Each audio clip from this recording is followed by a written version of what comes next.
Всеки иска да е по-добър атлет, нали? Обаче ключът към успеха не е просто в това да се работи здраво, а да се работи умно. В днешния анализ ще разкрием как да тренираме по-ефективно, като се научим да се вслушваме във вътрешния часовник на тялото си. Ами, точно това ще направим. Все едно отваряме наръчника на шампионите, за да видим кога точно тялото е най-подготвено да развие всяко едно качество, което е нужно за победа на игрището. Знаете ли, всичко се свежда до едно единствено нещо – правилния момент. Оказва се, че за да постигнем максимални резултати, има тайна съставка и тя се крие в перфектния тайминг. Ето го и научният термин «сензитивни периоди». Какво всъщност означава това? Ами представете си ги като едни златни моменти, в които всяко усилие в залата дава максимален ефект. Тогава тялото е като гъба. Просто попива всяко натоварване и го превръща в напредък. Точно така. Буквално са моменти, в които тялото получава временни суперсили. Прозорецът на възможностите е широко отворен и всичко, което се научи тогава, остава за постоянно. Добре, стига теория, да преминем към практиката. Сега ще разгледаме основните физически качества, като ще приемем всяко от тях за отделно упражнение в нашата тренировъчна сесия. Да видим кога е най-добре да се наблегне на всяко едно от тях. Започваме с бързината. Може би едно от най-важните качества в баскетбола. Говорим за бързина на реакция, бързина на движение, максимална скорост, но как точно се развиват те? И тук става много интересно. Вижте, критичният период е между 11 и 15 години. Но това, което ни прави по-бързи, се променя. В началото всичко е до честота на движенията. После идва растежа, а накрая водеща става експлозивната сила. Умната тренировка се съобразява точно с това. Продължаваме нататък с упражнение номер 2 – сила.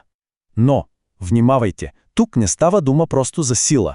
Има различни видове сила и всеки от тях си има свой собствен златен прозорец за развитие. Тази таблица показва разликата перфектно. Експлозивната сила, това е отскока, първата крачка, има своя пик около 14-15 години. Обаче максималната сила, чистото вдигане на тежести, достига своя връх за развитие малко по-късно, около 16-17 годишна възраст. Да преминем към гъвкавостта. Това е едно често подценявано, но всъщност изключително важно качество, най-вече за превенция на контузии. И тук познахте, има два основни вида, които трябва да се тренират. Таймингът отново е всичко. Пасивната гъвкавост се развива най-добре преди пубертета, но активната гъвкавост, тази, която е свързана с контрола на движението, има доста по-ранен прозорец, с критична фаза между 9 и 11 годишна възраст. И така стигаме до координацията, или както обичам да я наричам, мозъкът на мускулите. Това е способността, която свързва всичко останало в едно цяло. Нейният модел на развитие е уникален и абсолютно ключов. Тук правилото е брутално просто. Използвай го или го губиш. Основният период за развитие на координацията е между 7 и 12 години. Да, има втори шанс след пубертета, но има една огромна уловка. Той се отваря само и единствено, ако е работено усилено през първия. Ако се пропусне първия прозорец, втория остава завинаги затворен. Добре, разгледахме отделните елементи. А сега нека сгубим пъзела. Какво се случва, когато всички тези сензитивни периоди се пресекат? Тогава настъпва най-важният период за всеки бъдещ баскетболист. Запомнете тези числа. Възрастта между 11 и 15 години. Това е златната епоха. И защо ли? Защото точно тогава се получава перфектната буря.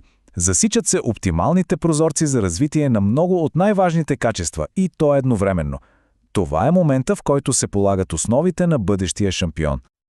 Ето го и планът за игра. Точно в този период фокуса трябва да е върху максимална бързина, експлозивна сила, координационни способности, активна гъвкавост и силова издръжливост. Това е рецептата за успех, подсказана ни от самата биология. И така, нашата тренировъчна сесия е почти към края си. Преди да чуем последния съдийски сигнал, какво е най-важното, което трябва да запомним? Този цитат обобщава всичко перфектно. Идеята не е да спрем да тренираме дадено качество извън неговия прозорец.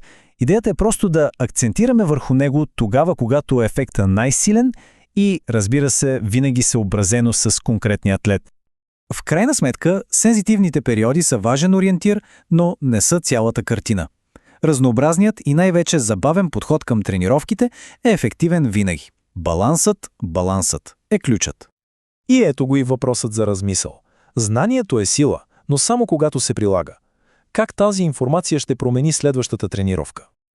Това беше всичко за днешния урок. За да не пропускате следващата ни тренировъчна сесия, просто се абонирайте за канала. До скоро!